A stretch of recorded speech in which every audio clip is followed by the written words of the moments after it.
Hi, glad to see you on my channel. Don't forget to like and subscribe to the channel. It's important to me. Have a good view. From the spring of 1942, American armed forces began arriving in the British Isles. The American Army Air Corps was ill-prepared to fly over the sea, but their airplanes were equipped with inflatable boats, and the crews were provided with inflatable life jackets.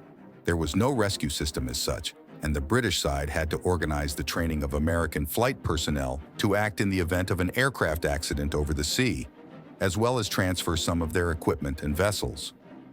The American side supplied the British with its long-range patrol aircraft, Liberators and Catalinas. At each base of the 8th American Air Force, a relief officer was assigned. At first, American aviators very carelessly treated the issues of rescue on the water. Training was not conducted, and as a result, of those caught in the water, aviators survived few. Thus, in February 1943, one rescued had 65 dead in the North Sea.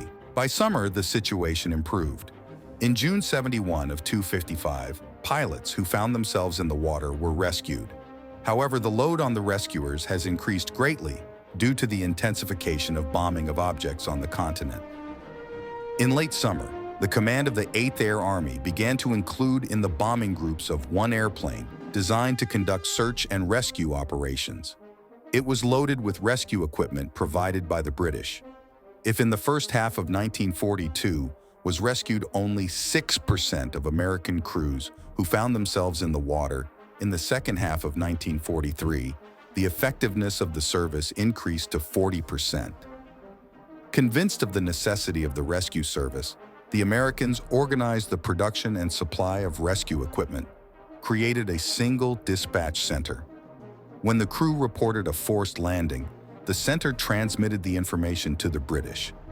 The fighters escorting the bombers were tasked with tracking downed aircraft and transmitting the coordinates of the ditching to the control center. Until the ASR was not transferred to the bombers Warwick, further development of Wellington, the long-range search was carried out by aircraft of the Bomber and Coastal Command, which had the appropriate equipment. Thus, when an anti-submarine aircraft failed to return from a long-range patrol to the base, similar machines were sent to search. Evacuation from the water beyond the capabilities of seaplanes ASR also made seaworthy flying boats of the Air Force. It turned out that the design of Sunderlands cannot withstand landing on the water in strong waves, and in such cases had to use Catalinas. In 1943, when conducting raids on targets in Europe, the British and Americans lost at sea 1188 airplanes with 5466 crew members, with rescue services raised from the water 1684 people. In May 1944, a meeting was held between representatives of the RAF and the U.S. Air Force on the creation of the American Air Rescue Service. It was subordinated to the command of the 65th Fighter Wing. On one of the airfields collected shabby fighters, P-47 Thunderbolt early modifications, 25 pilots, and about 100 ground personnel, forming the 5th Emergency Rescue Squadron, 5 ERS. Normally, a pair of Thunderbolts would take to the air with the start of a bombing raid. In the event of an emergency, one P-47 would drop an inflatable boat and signal bombs, and then fly off to refuel. The second circled over the boat, guided the rescuers to it, and listened to the airwaves in case of another incident. By the end of the fighting, the squadron had flown 3,616 combat sorties, mostly on P-47s. In addition, B-17s and Catalinas were used. The British also gave the 8th Air Force 2 flying boats, Valrus, and in every major bombing raid, Americans were supported by 2 British Warwick, equipped with parachute-dropped motorbots. The Americans improved their inflatable boats and vests based on British experience, while the British borrowed small-sized radios for lifeboats from the Americans. After 1942, flights across the North Atlantic between the US, Canada, and Britain became more frequent. But it was not until 1944 that the ASRS transferred one squadron to the Azores and one to Iceland to patrol the Atlantic. In preparation for the Overlord Normandy landings, the main ASRS forces were concentrated on the southeast coast of Britain. Up to 80 airplanes and 90 speedboats, the Navy additionally transferred 46 boats. Outside the landing area too, Royal Rescue Service rescue boats and Thunderbolts of 5th Squadron were on duty. During the landing, information about accidents and aircraft crashes came from many sources at once, and rescuers acted quickly. In June 1944, airplanes of 4 squadrons of rescue aviation made 1,471 combat sorties. Together with ships and vessels were fished out 355 people, including about 200 members of airplane crews. After the Normandy landings, rescue forces accompanied all major Allied operations. For example, in September there was an airborne operation, Market Garden in Holland, to seize bridges on rivers. In the North Sea, under the flow of airplanes in 2 rows, lined up boats and ships rescue forces. In the air, airplanes patrolled. 226 paratroopers and crews of glider towing planes lifted 226 men out of the water. After Market Garden, there were many other air operations that needed to be covered by air-sea rescuers. But as troops moved eastward, aircraft could already make emergency landings in liberated territory rather than flying to Britain, and ASR's work dwindled. In September 1945, the 279th Squadron received Lancasters, carriers of rescue boats. It was planned to fly them to the Far East, but the war ended early. During the war in Europe, ASRS rescued a total of 58 aircrewmen and Catalina flying boats belonging to patrol and reconnaissance aviation. ASR's own single-engine flying boats could not land in rough seas, Babbed Clipper and Grumman Goose. Before the Allied landings in Sicily, the ASR Mediterranean Force was reinforced with boats and aircraft from 3 new squadrons armed with Valrusas and Warwicks. The first Warwicks had bomb bays and carried a set of Lindholm. Then they were equipped to suspend a drop motorboat. In the Far East, things were quite bad. There was no one to deal with rescue operations. The units created on an initiative basis to rescue airplane crews were supplied on a residual principle and with delays. The search for the missing crews was conducted by their comrades in combat airplanes. Huge water spaces required long-range airplanes, powerful radios. It was not until 1944 that rescue ships, Liberators, and Catalinas were transferred to India. The British Warwicks had canvas coverings that could not withstand the tropical climate. Many air battles took place over the jungle. There were no means of evacuation from the thickets.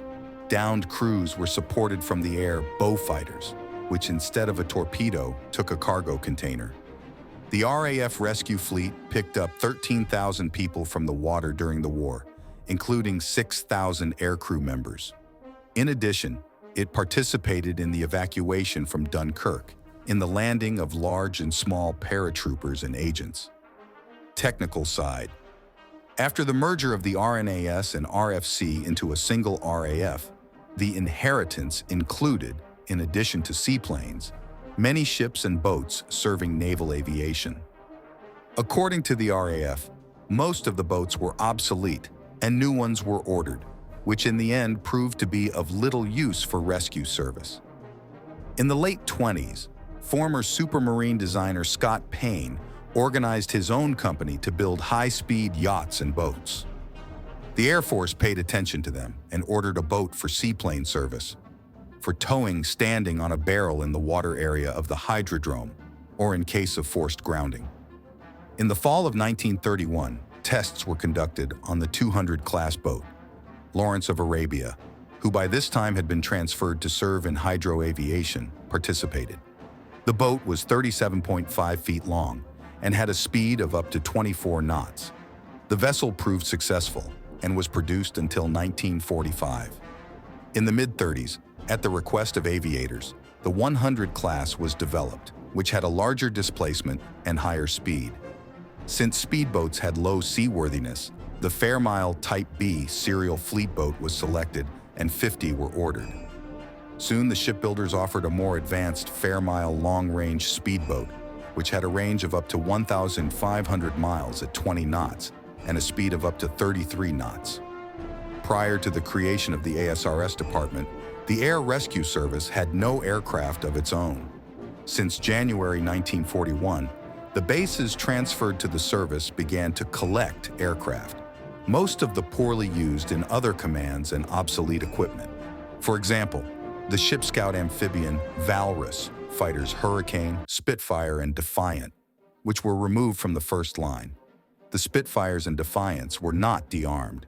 They were sent to search areas close to the enemy coast, where there was a possibility of a collision with enemy aircraft. There were separate Wellingtons and Hamptons.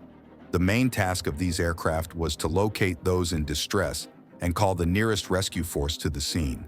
To give more time to the rescuers, an inflatable boat and containerized bagged essential supplies were dropped to the distressed. Bombers had cargo bays with holders. Laycenders had external bomb holders. Defiant's wing had locks. On them hung box holders for small bombs, in which and put the cargo. In the fuselage of Spitfires, Regular had two cylindrical compartments for flare bombs. In the rescue version, instead of them placed two interconnected 20-meter cable floating containers of the same size with an inflatable boat and supplies. The drop was carried out from low altitudes without a parachute. Since the middle of the war, outdated Spitfires MEMK-2 were replaced by more recent MEMK-5. With the arrival of American equipment in the ASRS began to transfer British Anson and Hudson from the patrol aircraft. Before the end of 1943, several shabby Valrus replaced Sea Otters. The first Warwicks were received. Before the arrival of the means of evacuation, flying boat, or ship, the rescued had to be provided with survival equipment.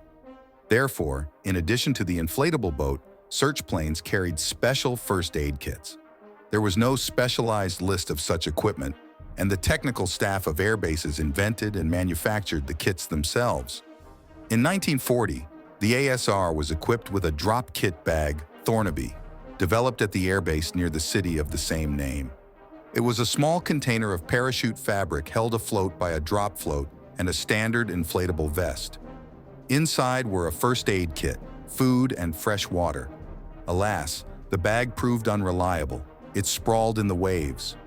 At Bircham Newton Naval Air Station, instead of a soft bag, the rescue kit was placed in a sturdy container made from the shank capping of a 250-pound aerial bomb. The container was reinforced from the inside and the contents placed in a waterproof bag. The RAF rescue station at Lindholm went even further, making a whole garland of 5 cable-connected containers made from shank closures. The middle one, the largest, for the shank of a 500-pound aerial bomb, contained an inflatable boat. The kit was suspended in the Warwick's bomb bay, and the containers were dropped simultaneously. Once in the water, the boat would inflate. Once in it, the downed crew would pull up the other 4 containers of supplies and dry clothes. In 1943, inventor W. Fox proposed to drop from a fairly large aircraft, Lancaster, Wellington, etc., on parachutes a small wooden boat with a motor, which was attached under the fuselage. The drop height was about 200 meters. After docking, the boat shot off to the sides with the help of rockets' life jackets with 90-meter ropes tied to them. The boat had 2 4 HP internal combustion engines, a folding mast with a sail, food, water, first aid kit, waterproof suits. The kit weighed 770 kilograms. In 1940, the British learned about German lifebuoys, Rettungsboje, which were anchored along the flight paths of the Luftwaffe. In January 1941, the Air Ministry ordered 16 similar air-sea rescue barge, ASRB, better known by the nicknames Cuckoo, Sea Shack, and Ocean Shelter. At first, they were painted yellow with a large red cross, but soon had to have its emblem painted over at the request of the Red Cross. The buoys were equipped with supplies for the safe and prolonged stay of people. They were anchored in shallow water, i.e., not far from the shore, so that the benefit of the idea was relative. At such a distance, rescuers from the shore already came quickly enough. By the summer of 1941, the 4 British buoys were lost, not found at the site, but they were replaced by 5 German buoys, which were unanchored and towed closer to the British coast. Thank you for watching the video to the end. Forget to put a like and subscribe to the channel. It's important to me. See you soon.